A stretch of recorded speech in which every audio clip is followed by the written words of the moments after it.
Good evening, hello and welcome. You're with the news today, your primetime destination news, newsmakers, talking points. The big talking point is coming from the Election Commission, which has just released or uploaded the contentious electoral bond data of 2019 to 2024. Which corporate gave the monies, which political parties benefited, but there are still no matchups of the two. Also, the other big idea tonight, one nation, one poll, feasible or impractical.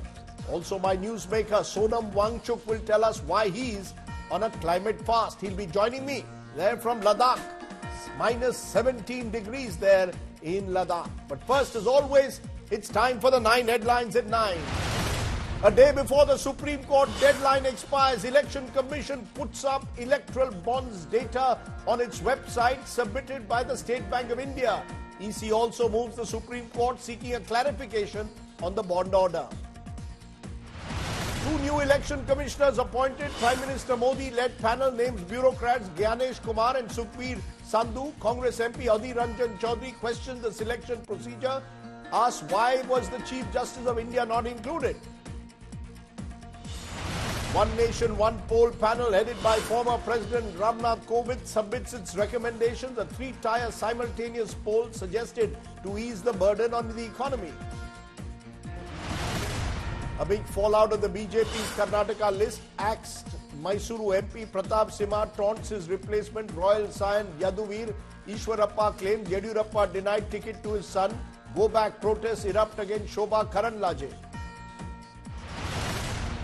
Trinamool Congress chief Mamta Banerjee admitted in hospital after sustaining injuries. Sources say Mamta got injured in a fall at home. Team India allies left and Congress at war again. Kerala Chief Minister lashes out at Rahul Gandhi, questioned the Congress MP's silence on the Citizenship Amendment Act. Karnataka Deputy Chief Minister D.K. Shivakumar faces flack after he claims there is no water crisis in Bengaluru. Alternative arrangements have been made. Party BJP hits out, calls DKS irresponsible. Tamil Nadu Chief Minister M.K. Stalin now in a war of words with Prime Minister Modi a day ahead of Mr. Modi's state visit. Says the Prime Minister ignored the state during floods. Claims Mr. Modi only visits the south to garner votes. The Election Commission has published the contentious poll bonds data. That's right. The data that was being waited for a long time has finally been published.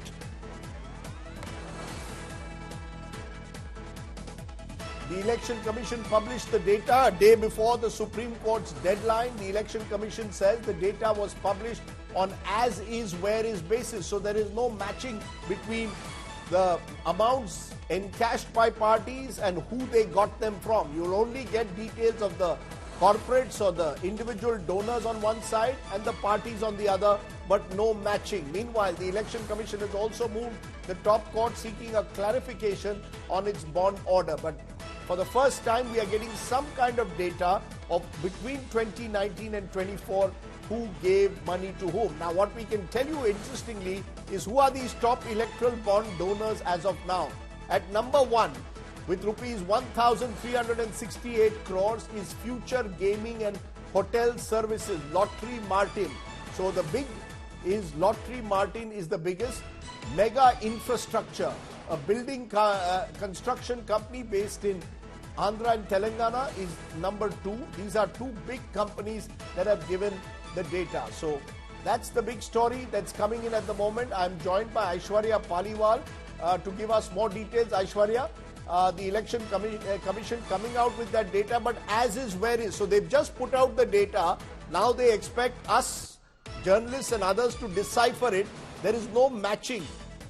Can you give us more details of what the Commission is saying? Well, let me tell you one thing, Rajdeep, what the ECI has done is that they have made sure that you get all the puzzle pieces, but it is up to you and I and all the other people now to make sure that they come up with a full-fledged picture. Because what we have, 480 pages of the amount that different parties have got. But who has given money to which party is something which people will now have to figure out. And as you rightly pointed out, the top 2 companies, one has given more than 1,300 crore rupees and the other almost close to 1,000 crore rupees. That's the amount which has been given by that. But the Election Commission also now has moved to the Supreme Court, Rajdeep. So what they want to do is that they have given out the data, and that is all that they want to do. They do not want to divulge any more data. But let me tell you, the State Bank of India has given all the details and all the data to the Election Commission. The ball now, Rajdeep, is in the Supreme Court. The ball now is in the court of the Supreme Court, but I want to turn to someone who's been tracking election bond data very carefully. He's broken several big stories on it, including State Bank of India's role in this data. Nitin Sethi of the Reporters Collective joins me. Appreciate your joining us, Nitin. I know it's just a couple of hours, an hour really, since that data is out, but what's your first key takeaways from what you've seen so far? I think we can still match some of it given a few hours and come out with some estimations of where money has gone to whom, whose money has gone to whom. It'll still be an estimation and not an accurate picture. I think the State Bank of India, the Government of India, has carefully and intelligently maneuvered to ensure they don't give us linked data, which if you read into the Supreme Court order's intent, it was there, but not in the operative part. Mr. Salve, appearing on behalf of the State Bank of India, had got it clarified from the courts that they need not present linked data. What is becoming evident, as some of us imagined, is that there are a lot of not so well-known entities through whom money has moved. These may not be, and we must remember, any audience must remember, they may not be the ultimate owners of the money that went to political parties, because the system allowed shell companies and unaccounted money to move through many layers before it finally reached the party. So what you're seeing is the legal entity that created the electoral bond, but you still may not know whose money it was to begin with. So what you're saying is that, for example, what we know, Nitin, very at the moment, and as I said, these are first reaction, top donor, Future Gaming and Hotel Services. We know Mega Infrastructure, a construction company based in Telangana. These are among the top. 980 crores given by Mega Engineering, 1300 by Future Gaming. Now, you're saying don't just go by these numbers. Some of them are given through trust. Some companies like Bharti Airtel have given through trust, but others could well have been routing money through shell companies. Is that what you're saying? So some of these well-known companies that you mentioned, Rajdeep, these clearly is going from their balance sheets and their accounts, but there are several other smaller numbers and unknown entities that we could quickly see looking at somewhere around 4 crores, 10 crore range, and these are not so well-known companies. One would have to go into their ownership structures to know who's the real owner of these companies. As you know, a legal company can be held by other companies, and you can create multiple layers of ownership such as that, so the real beneficiary ownership is not known so easily. On a quick glance, I can see some of those existing in this list, which was the fear to begin with. Now, again, even for firms which are well known, where they source this income from, where they source this money from, did they bring it out of their regular businesses? Did they get it from somewhere else and into their balance sheets and then gave it to the political parties? These things will remain unknown. Therefore, from what we are, could we say safely, and also Nitin, this is only a fraction presumably of the actual amount of campaign financing that comes mainly through cash and kind. Is there a trend? Absolutely. Of course, there are a lot of the regional parties, whether it's Trinamool, DMK, also get a lot of their money through electoral bonds. And the biggest chunk goes to the Bharatiya Janata Party because it is India's biggest party. The BJP will turn around tomorrow and say, look, we are getting the maximum funds because we are the biggest party. But they could always justify, I think BJP could always justify, say, hey, we are popular, we're getting it. But we must remember when BJP floated this idea, and this is on record, BJP said we will be collecting a lot of money from our volunteers in the villages in small amounts. The fact is, all of this almost entirely is in quantums of 1 crore plus. So these are not poor villagers and supporters of a party paying, but these are rich corporates and rich entities and individuals paying.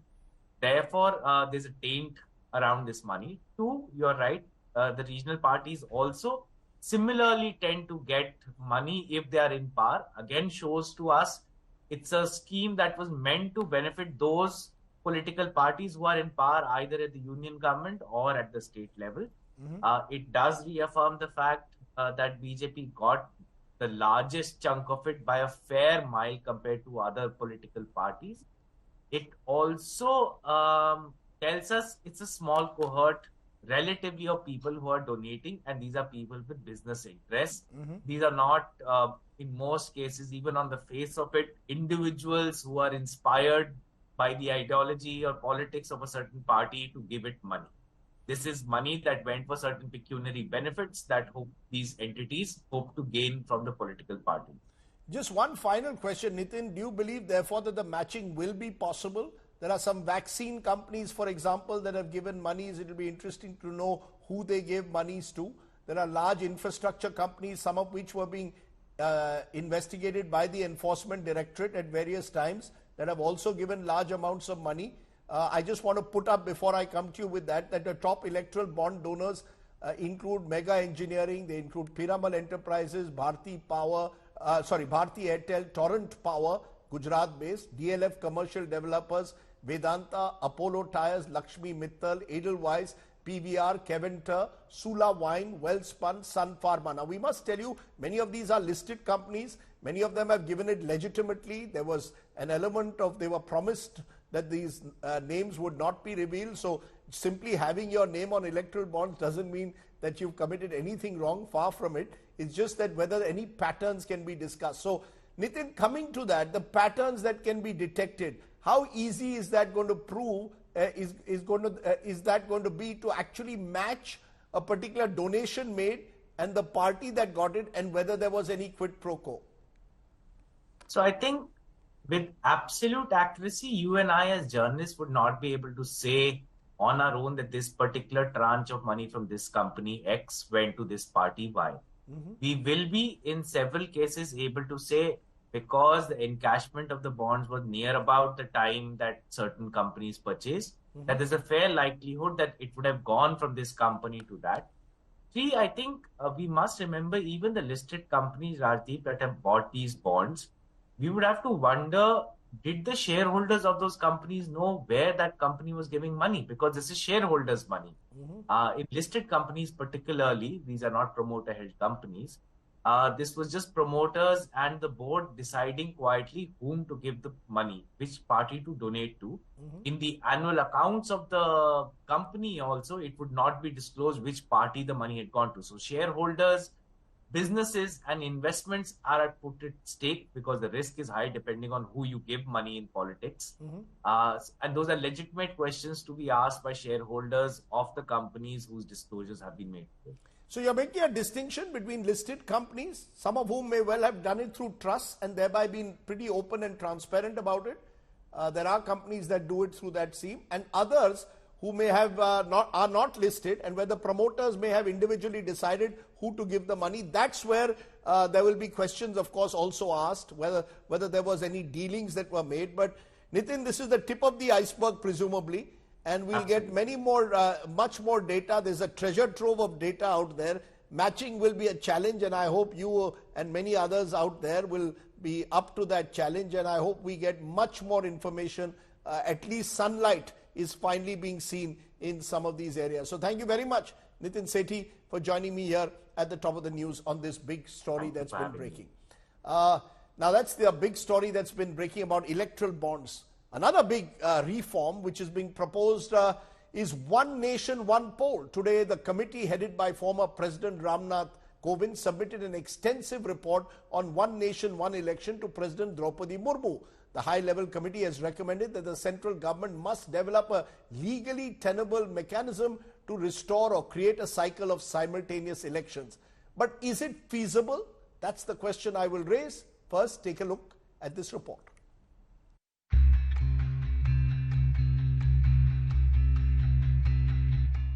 The blueprint for One Nation, One Election is ready. The high-level committee headed by former President Ram Nath Kovind submitted its report on simultaneous elections to President Draupadi Murmu on Thursday. The report that runs into more than 18,000 pages has advocated a comprehensive overhaul of India's electoral process. The committee recommends conducting parliament and assembly polls together. Municipal and panchayat elections are recommended to be organized within 100 days of the larger elections. The establishment of a legal mechanism for one election is also proposed, with a target set for implementation by 2029. The committee highlights that economic strain caused by multiple polls and emphasizes the need to alleviate this burden. Lastly, the recommendations aim to boost voter turnout by simplifying the electoral process and fostering greater civic participation. The committee also gives suggestions for scenarios like hung verdicts. If a government falls before completing its full term, the panel suggests holding mid-term polls.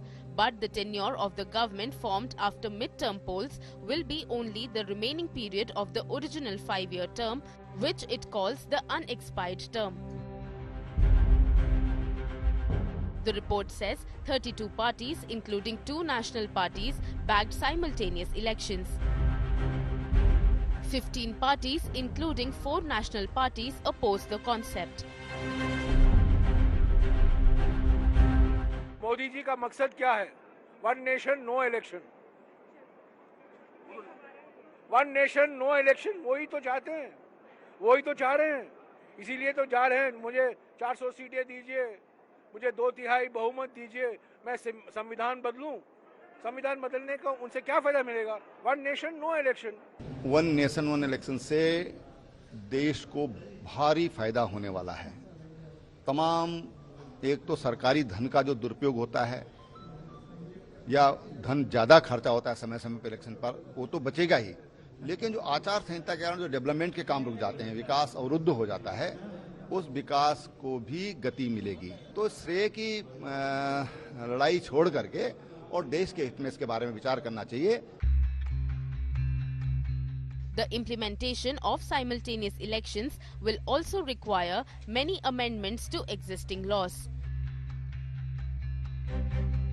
Law Commission of India has also recommended that synchronizing the terms of the legislative assemblies in 3 phases in the next 5 years, so that the first simultaneously polls could be held in May-June 2029, when elections for the 19th Lok Sabha are due.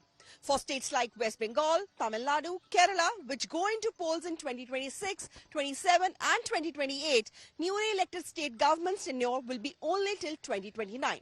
With camera person Ashwini from New Delhi, Kanu Sarda for India Today. So is one nation, one election feasible, or is it simply impractical? Are we heading now towards presidential style polls in this country, slowly but surely an executive presidency? Is the federalism of India under threat, as the opposition claims, or is that an exaggeration?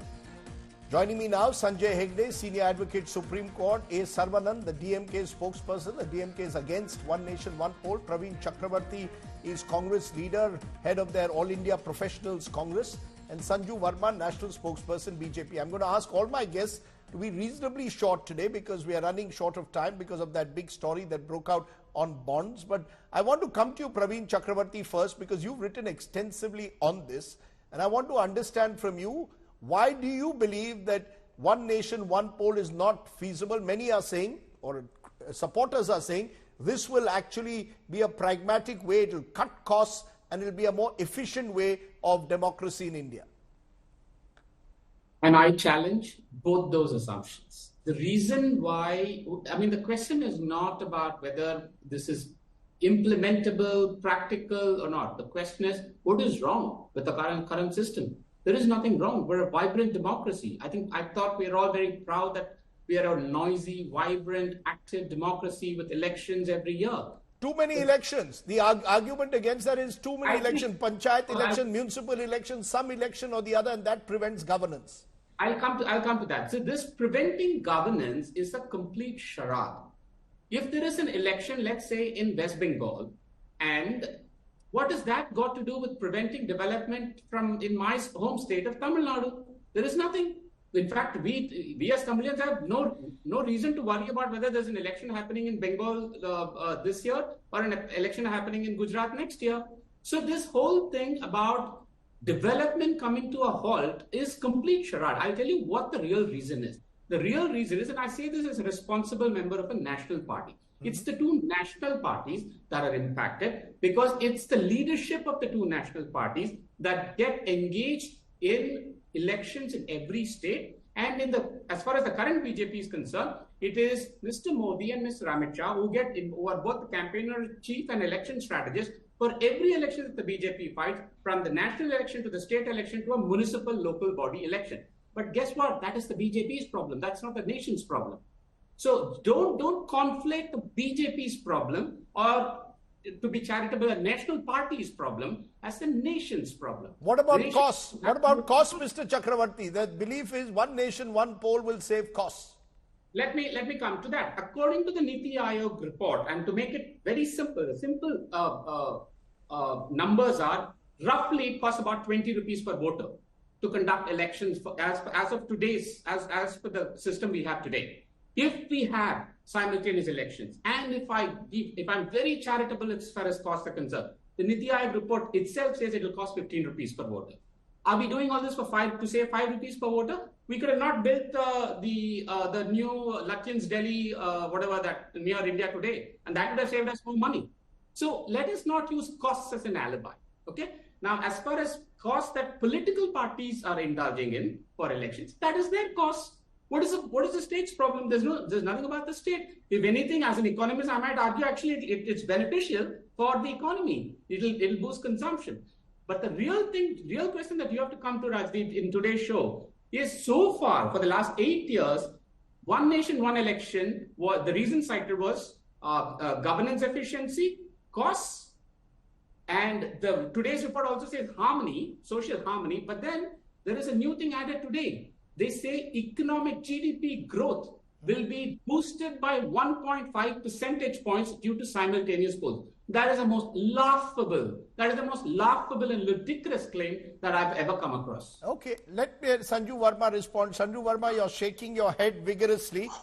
Praveen Chakravarti is saying, look, it isn't going to save monies. Even the Niti Aayog is saying there isn't going to be any major saving by having one election, one nation, one election. It's a red herring.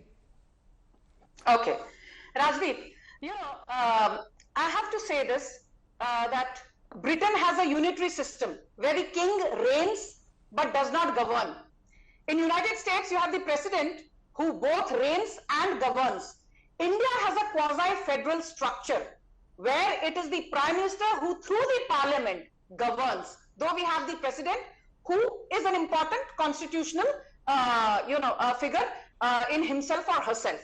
Since we have a quasi-federal structure, we are well within our rights to call for one nation, one election, because A, it eases burden on the exchequer. B, you don't have this model code of conduct being applied every 3 months, because as you rightly said, kabhi Vidhan Sabha ka chunav hai, to kabhi urban local body ka chunav hai, to kabhi Panchayat Raj ka chunav hai. Third and most importantly, I think it also is very, very efficient administratively. And I'll tell you what, way back in 1983, for the first time, the Election Commission mooted informally the idea of one nation, one election. It was then endorsed in 1999 by the Law Commission then. It was endorsed subsequently in 2017 by the Niti Aayog, and then in 2018 by the then Law Commission. But most importantly, I always say the devil is in the detail. Have we had the concept of one nation, one election? So the fact is, we had synchronized elections till 1959. It was in 1959 when Pandit Nehru decided to dismiss the Communist Party EMS Namboodiripad Pad's government in Kerala. And we had one nation, one election till 1967. So my third point is, besides being easy on the state exchequer, besides not draining financial resources of the center and respective state governments, we've had it in the past and it worked wonderfully well. Your point is well taken, ma'am, but the question is that, no, 1 minute. Ma'am, just a minute. No, I asked him questions also. The question to you is that the fear that the opposition has, this is the BJP building up to a presidential system. This is India moving towards an executive presidency, which is against the very federal spirit that is the basic structure of our constitution. We are a country of subcontinental size. Don't compare us to Britain. And in a country like India, every state with different political parties deserves a system where each party is respected. Okay. Rajdeep, tell me one thing with your hand on your heart. Had the BJP or Prime Minister Narendra Modi, good to see that you still retain your sense of humor, Rajdeep. We always have feisty debates. Yes. You know, tell me, honestly speaking, had Prime Minister Narendra Modi or the BJP not mooted the idea of one nation, one election, तब Congress को कोई आपत्ति नहीं होती. Now, driven by the visceral hatred for anything that Modi says or does not say, anything that PM Modi does or does not do, the Congress is morally bankrupt, politically bankrupt, and look at what Jairam Ramesh is saying. अरे प्रधानमंत्री तो लोकतंत्र खत्म करना चाहते हैं. So let me tell you very quickly. Very quickly, ma'am, you've got 20 seconds. There are four important, articles that we need to know. Article 83 and 85, which talk about the duration of Lok Sabha and dissolution of Lok Sabha.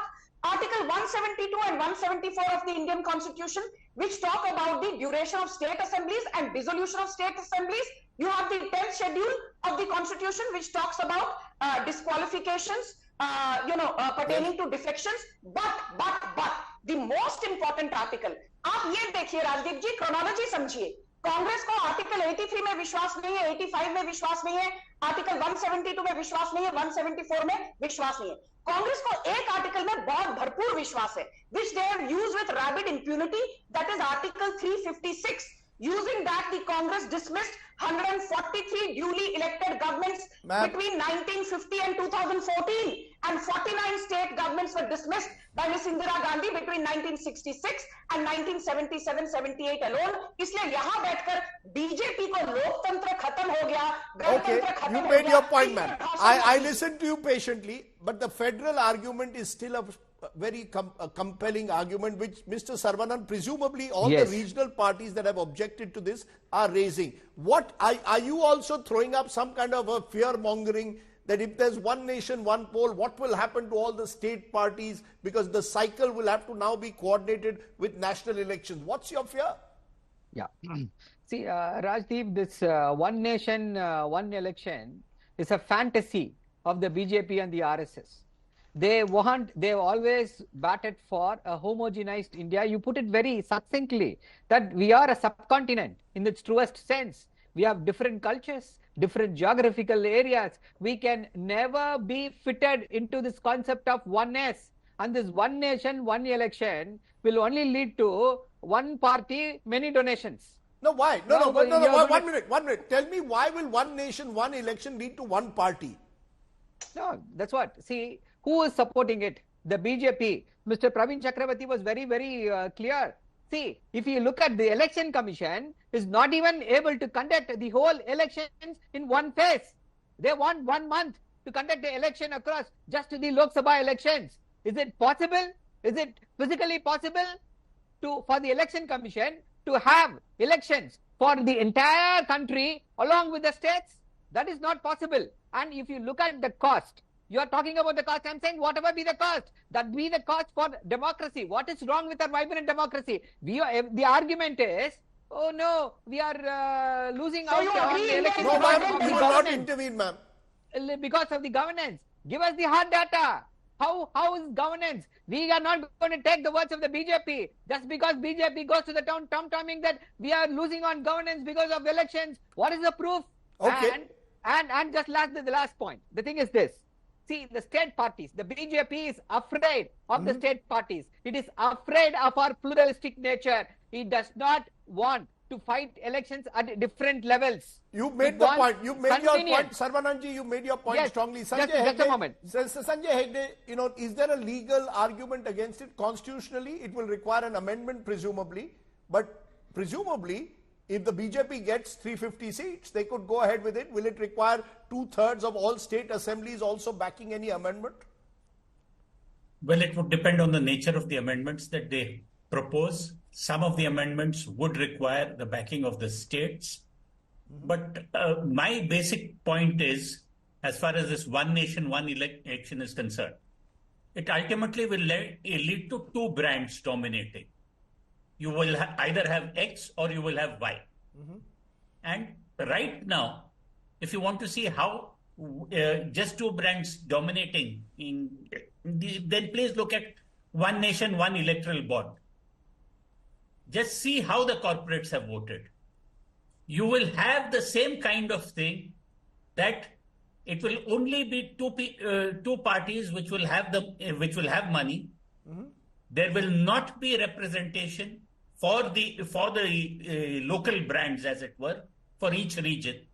And when regions feel deprived,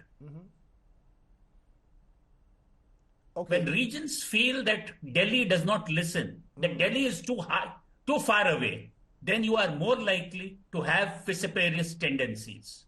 There was a time when Tamil Nadu thought that Delhi was not listening to it on the language issue, way back in the 60s. And it was only after the Chinese invasion that the DMK then said that we are one with this country. So you're saying that the regional local brands will feel that they are overwhelmed by the national brands, and that could be dangerous. It could lead away to what you call vociferous tendencies. But Praveen Chakravarti, a lot of this, the government argues, is fear mongering. We've got the United States of America, large country, which has a schedule. I know it's a presidential form of government, yes, but even their senates and their governor elections follow a cycle. Is it not possible to create a system maybe where specific elections in states are held in some kind of a cycle? May not be one nation, one poll necessarily, but you could do it in some kind of a cyclical manner to ensure there's no uncertainty. And if a government is being voted out, you will have to ensure some government is voted in, like the German model is what others suggest. No, see, I think the first and foremost we have to ask the question, are we ready to accept that we are one nation, many states, many political parties? Are we ready to accept that? If you're ready to accept that, then all of this is a non-starter. That is the fundamental difference between us and every other democracy that we've talked about, except perhaps Germany, which has a few more parties. But no country has so many political parties. So I am actually, even though I belong to a national party, I think this is completely detrimental to a regional party. That's the first question. The second question is really this whole thing about model code of conduct and governance disruption. I asked a simple question. What is the problem in governing an state like a Karnataka or a Tamil Nadu when there's an election going on in Bengal or Bihar? There is no problem as things stand today. What the system we have is what has allowed regional parties to come up, to proliferate, and actually this is what makes us a truly diverse and vibrant democracy. Why are we force-fitting a system into this? And that's the fundamental question. Okay, just as a little bit of a humorist, or on a note of humor, I'm just seeing on the flash, petrol prices, diesel prices cut by ₹2. Guess why? Elections are coming. And people like me who are trackers of elections, what would happen to elections on my plate if you only had it once in 5 years? I'm very happy to travel across the country every few months. But a final word from you, Sanju Verma. Look, all of this needs a wider debate. The BJP needs to recognize that the wider debate. Are you wanting to just push it through, ram it through? Let's assume you get 300 plus seats again. Will you just ram it through, or listen to people and listen to voices from different parts of the country, especially the south, where Mr. Saravanan comes from? You know, Rajdeep, let me be very clear. This whole bogey about BJP ramming policies through and not taking on board, a consensual view, I think that is a whole lot of balderdash. I mean, you and me know, Rajdeep, that, Man, you did it with farm laws. You did it with farm laws. Your track record is what worries me. Why do you eat into my time, Rajdeep? Rajdeep, can you please for a change be nice to the BJP and not eat into my time? Thank you. Go ahead. You have a minute now. Okay. Rajdeep जी को problem है जब LPG का price ऊपर जाता है, जब LPG का price cylinder का पिछले हफ्ते 100 रुपए घटाया था, तब राजदीप जी ने कहा ये तो मोदी सरकार चुनाव के लिए कर रही है। अभी पेट्रोल डीजल के दाम कम कर दिए, तब भी राजदीप जी कह रहे हैं कि ये तो चुनाव के लिए किया। राजदीप जी कभी तो खुश रहा कीजिए। Don't be a perennial pessimist. Come on, Rajdeep, you can do better than that. But I will just end by saying one thing. I will end by saying one thing. Please bear with me. I'm coming to that. I don't need you to tell me Rajdeep is the anchor. No, Saravanan, just a minute. Yes, go ahead. Rajdeep, thank you. Rajdeep, I never speak without data because I believe data trounces false rhetoric, which is what most of the panelists have been doing. What was the cost of the general election in 1950-51? It was 11 crores. This is the data which is there in the, Election Commission archives. That cost from 11 crores in 2014, when Narendra Modi had not yet come to power. Cost kya tha? EC website कहती है, the cost was 3,871 crores vis-a-vis 11 crores in 1951 odd. तो मुझे बताइए, what was the percentage hike in the cost of holding a general election? 35,000%. And how much was the 2019 election का cost? ये भी website पर है. It was 6,400 crore, which means Modi के आने के बाद between 2014 and 2019 holding a general election का cost बढ़ा by 65%, जबकि successively under various Congress dispensations the cost rose by abnormally high 35,000%. What? तो यहाँ बैठकर ज्ञान मत दो भाई साहब. Ma'am, okay, you made your point. Yeah. Clearly, yes, Rajdeep, Saravanan, I'll give you a final word before yes. you say that the regional party is left out. 15 seconds. Yes. See, Rajdeep, you're all going on the presumption that the BJP is going to come back to power with a thumping majority. They will ram it through. It's not possible. BJP cannot win 200 seats. The electoral bonds are going to sink them. The next few days, they're going to answer for Vedanta, for mega engineering, for future gaming. The BJP has got a lot to answer. They have a built Okay, that's it. That's it. This is a debate that requires more time. Producer, voice down. We've been trying to ensure news without noise. I appreciate some of the facts that all of you have provided, and I really do hope that the country has a wider debate. Sanjay, I'm run out of time, but we will come on another day and discuss this in greater detail sooner rather than later. I appreciate my guest joining us because I want to turn to a guest of mine who's waiting for me in minus 17 degrees temperature. It's late night in Ladakh, where the stalemate between the Ladakh leaders and the center continues. No end as yet to the massive protests that are taking place there as the residents continue to demand statehood for Ladakh. Amidst this, the prominent innovator and activist Sonam Wangchuk is on a 21-day hunger strike unto death. Wangchuk has now demanded that the whole nation join his protest on the 17th of March. I spoke a short while ago to Sonam Wangchuk. Listen in. And joining me now from Leh City, Ladakh is a special guest, Sonam Wangchuk, Ladakh icon, climate activist, innovator and education reformist joins us. Sonam, appreciate your joining us. I trust it's bitterly cold even now there where you are, but you're on the 7th day of what you're calling a climate fast. Now, please tell the country, what is this climate fast about? Why are you fasting at the moment? Okay, thank you, Rajdeep, for having me. You're one of the only mainstream media that has called me for this issue. Why we are fasting? It's about safeguarding the fragile environment and ecosystem of these mountains, Trans-Himalayan mountains, and the indigenous cultures that live here.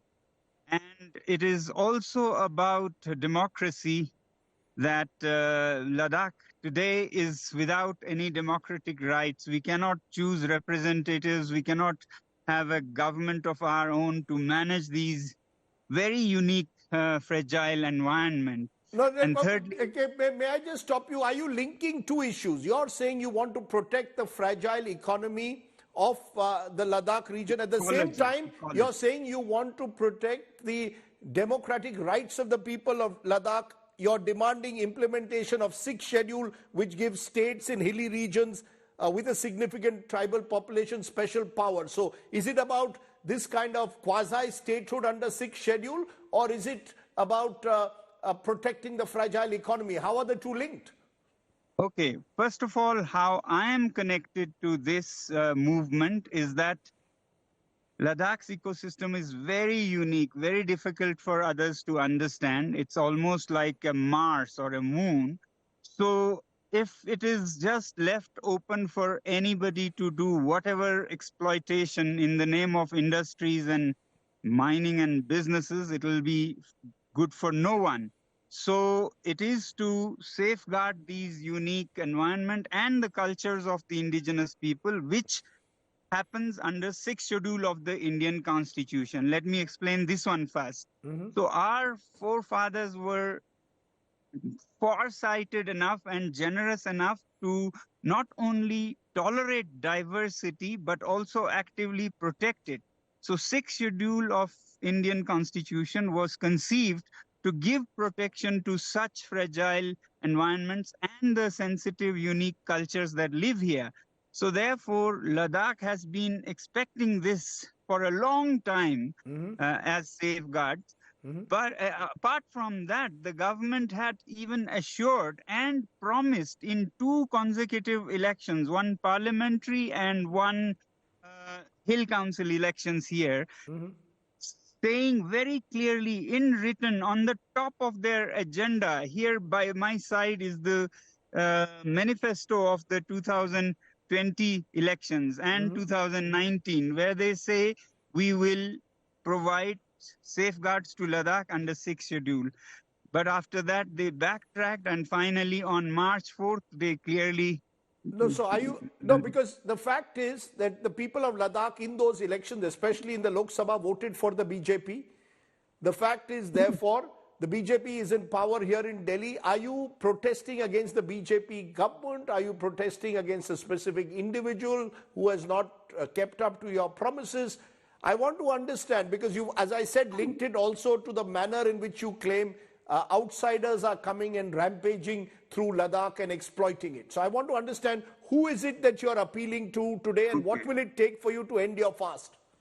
Okay. Yeah, we are protesting against no one, but we are reminding the current government of their promises made and the ruling party in the last 2 elections, in which the people of Ladakh, believing, trusting those manifestos, voted them heavily into power. So we are just reminding them to keep their promises.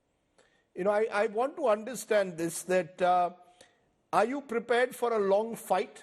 Because at the moment, the country is heading into an election. There is no sign that your demands are likely to be immediately met.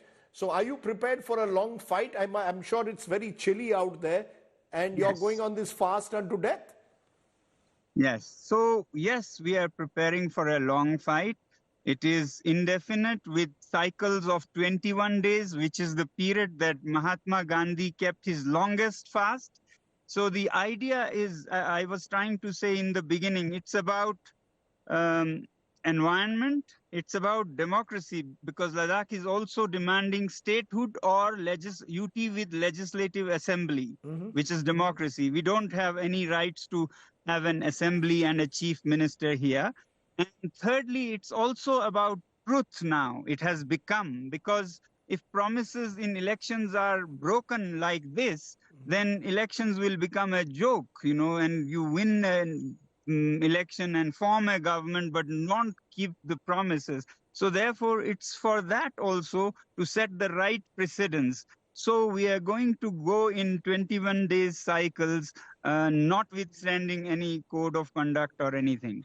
May I ask you, there will be those listening to you who will say, here is Sonam Wangchuk, much decorated. Now you are going on this fast, almost a Gandhian fast as you're calling it. Is this a pathway to becoming a politician? Is Sonam Wangchuk now wanting himself to become the voice of Ladakh for the rest of the country to hear?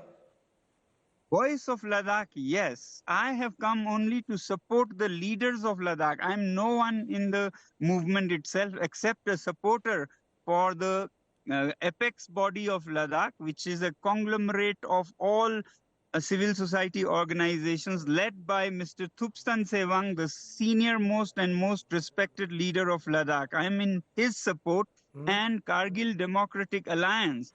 The two of these together are in talks with the government, not me. I'm just supporting them. You know, I can see behind you the darkness that has set in. It can't be easy going on a fast in these times, but you seem determined to make your voice heard. And I hope someone in Delhi, Sonam, is going to hear your voice. you have a final word to give our viewers who are listening to you intently today? Your videos are already going viral. Thanks. Yes, conditions are very rough, and -17 was the temperature the first few days. Now it is -10, and when it is cloudy, -3. So it is difficult, and that's the point. We don't want to give pain to anybody else. We don't want to hold anybody else hostage like they do to fulfill their demands. We just give pain to ourselves to attract the attention and to melt the hardest stone hearts out there in the government. So that's the idea. To the countrymen, I would like to say that it's a duty for all of you to support Ladakh, because it is not just about Ladakh. Even the glaciers that we have in the Himalayas, more than us, it serves entire North India. 1 billion people depend on it. Very soon, if industrial plundering, mining happens without any, safeguards, you will not have water too. Okay. Secondly, it's about nation's security. If people of Ladakh who have fought alongside with the army in every war from 48 to 62 to 65 to 71 to 99 and 2020, if they are hurt and they are demoralized, military will find it difficult to win any wars. Okay. So please support this movement all over the nation, I appeal. Sonam Wangchuk, with that appeal, I'm going to leave it there. I wish you well. I hope that your fast ends sooner rather than later, and at least a dialogue begins with New Delhi to listen to your demands. Thank you very much for joining me here on the news today. Thank you.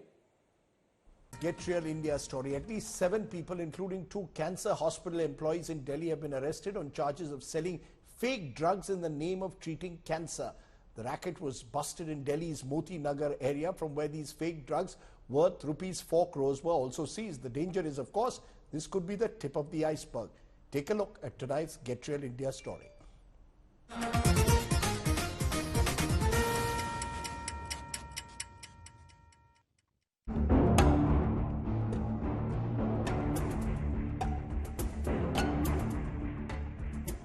Selling fake drugs in the name of treating cancer. The Delhi Police Crime Branch and the Delhi government's Drug Control Department busted a fake drug racket operating from 2 flats at DLF Capital Greens in West Delhi's Moti Nagar this week. 7 people, including employees of Delhi and Gurgaon-based hospitals, were arrested in connection with the racket. More than 140 vials of the fake medication that originally costs around 4 crore rupees in the open market were seized. The recoveries include cash, machines, packing material, labeled vials, printed literature and rubber pack seals. According to the police, the accused used disposable syringes to fill substances into the vials, which were manually sealed and sold to dealers as chemotherapy drugs.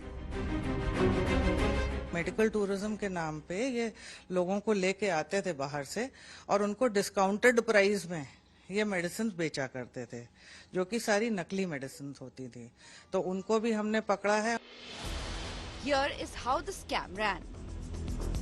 The alleged mastermind of the scam is Vipul Jain, who's not even 10th pass. He allegedly filled fake drugs into vials.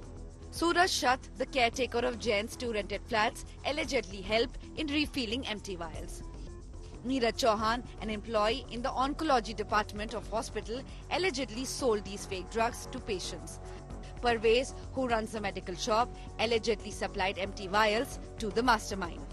Parvez, who had earlier worked in hospital, allegedly got empty vials from the 3 other suspects, Komal Tiwari, Abhinav Kohli and Tushar Chauhan. Of them, 2 are hospital employees. One more suspect, Aditya Krishna, has been arrested from Muzaffarpur in Bihar for allegedly selling the fake drugs in Pune and Delhi NCR. He's a BTech student from IIT BHU. Actually बहुत ही गलत काम है, और cancer जैसी चीज जहाँ पे मतलब वैसे ही इतना मुश्किल है ट्रीटमेंट होना, इतना महंगा है ट्रीटमेंट, इतना कीमोथेरेपी का अपना एक प्रॉब्लम है, साइड इफेक्ट है, ब्लड काउंट कम होता है, उसमें फेक दवाई दे रहे हैं.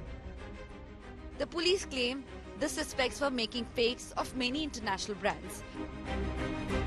They are investigating if there are more people involved in the racket. Bureau Report, India Today. Fake drugs for cancer. Can it get lower than that? Think about it. Stay well, stay safe. Remember, I want to leave you tonight with a good news today story. Due to awareness campaigns, the HIV stigma is reducing, and now these diseases are being managed well, and HIV patients are being taken care of in a laudable way. Therefore, tonight's good news story comes from Chandigarh. You stay well, stay safe. Good night, Shubhratri. Remember, the India Today conclave with several special guests starts tomorrow. Thanks for watching. Stay well. Bye for now.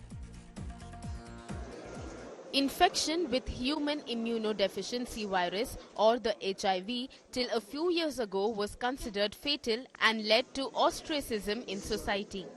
Now, thanks to medical science and social awareness, HIV infections, while still not curable, are managed better and do not evoke the same fear. What is heartening is that in more and more cases, the virus is not transferred to the newly born babies from infected mothers.